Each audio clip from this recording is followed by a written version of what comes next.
بلبل غزل سرائی آگے ہمارے مت کر، سب ہم سے سیکھتے ہیں انداز گفتگو کا۔ بسم اللہ الرحمن الرحیم۔ السلام علیکم دوستو، میرا نام طاہر جمیل ہے۔ وصال یار کے ایک اور پروگرام کے ساتھ میں حاضر خدمت ہوں۔ آج جس شاعر کا تذکرہ کرنے جا رہے ہیں کسی تعارف کے محتاج نہیں، آپ سب انہیں بخوبی جانتے ہیں۔ ان کا نام تاریخ میں سنہری حروف میں لکھا جائے۔ میر محمد تقی، جنہیں آپ میر تقی میر کے نام سے جانتے ہیں، آپ 1723 میں آگرہ میں پیدا ہوئے۔ ہندوستان میں اس وقت مغلوں کی حکومت تھی۔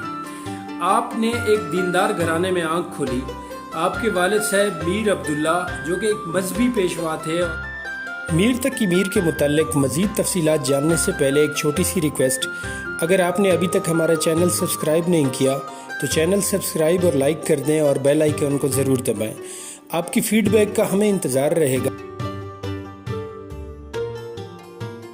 وہ آئے بزم میں اتنا تو میر نے دیکھا، وہ آئے بزم میں اتنا تو میر نے دیکھا، پھر اس کے بعد چراغوں میں روشنی نہ رہی۔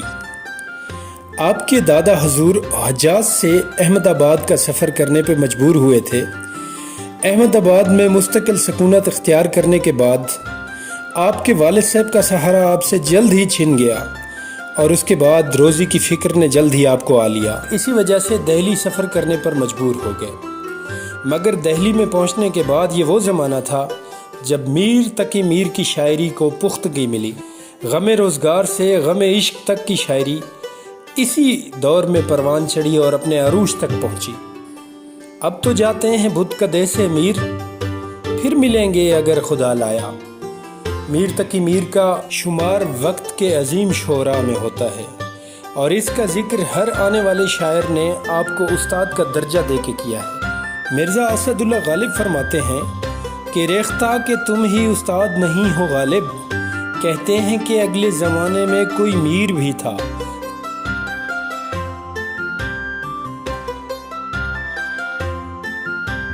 کہ اردو زبان کے تم ہی استاد نہیں ہو غالب، بلکہ اگلے زمانے میں کوئی میر بھی تھا۔ میر تقی میر نے 6 دیوان اردو پر جبکہ ایک دیوان فارسی زبان میں لکھا گیا تھا۔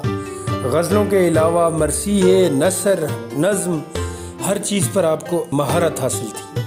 لیکن میر تقی میر کی لکھی جانے والی ایک کتاب جو نکات الشعراء کے نام سے تھی، بلندیوں تک پہنچانے میں اہم کردار ادا کرتی ہے۔ نکات الشعراء میں شعراء کو ہونے والے مسائل، ان کے مالی معاونت نہ ہونا، ان کی قسم پرسی کی زندگی گزارنا، ان سب کے بارے میں بڑی تفصیل سے ذکر کیا گیا۔ کہتے ہیں کہ میر تقی میر عشق میں بھی مبتلا ہو گئے تھے اور اسی وجہ سے جگہ جگہ ان کی غزلیں اور شعر میں بے وفائی، محبت، پیار، انس، اپنائیت، دیوانگی کا ذکر ملتا ہے۔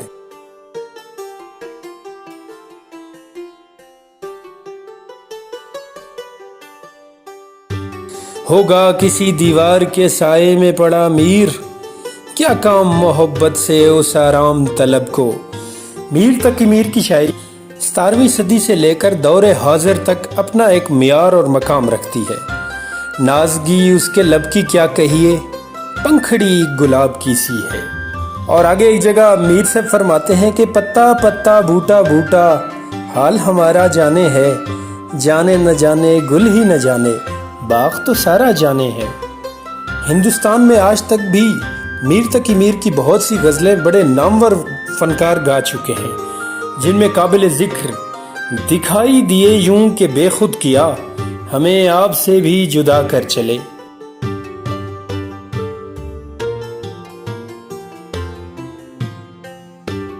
میر تقی میر کو مختلف القابات سے بھی نوازا گیا تھا، کیونکہ ان کی شاعری میں ایک جنون تھا، ایک جوش تھا، تو انہیں شاعر بے دماغ بھی کہا جاتا تھا۔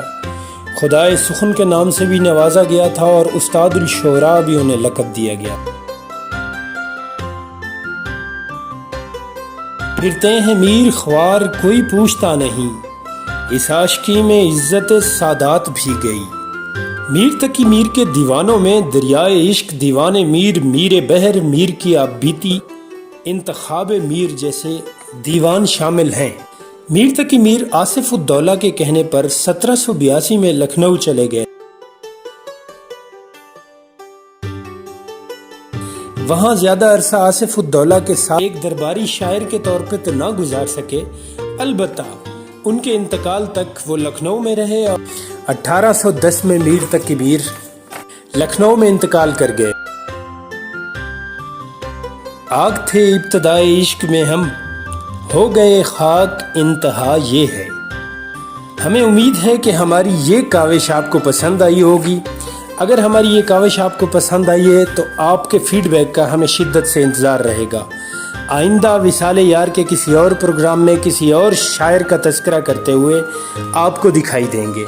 میر تقی میر کے متعلق کہنے کو تو اور بہت کچھ ہے، لیکن وقت کی نزاکت کو دیکھتے ہوئے اس وقت یہاں میر تقی میر کا موضوع کا اختتام میں انہی کے ایک شعر سے کروں گا۔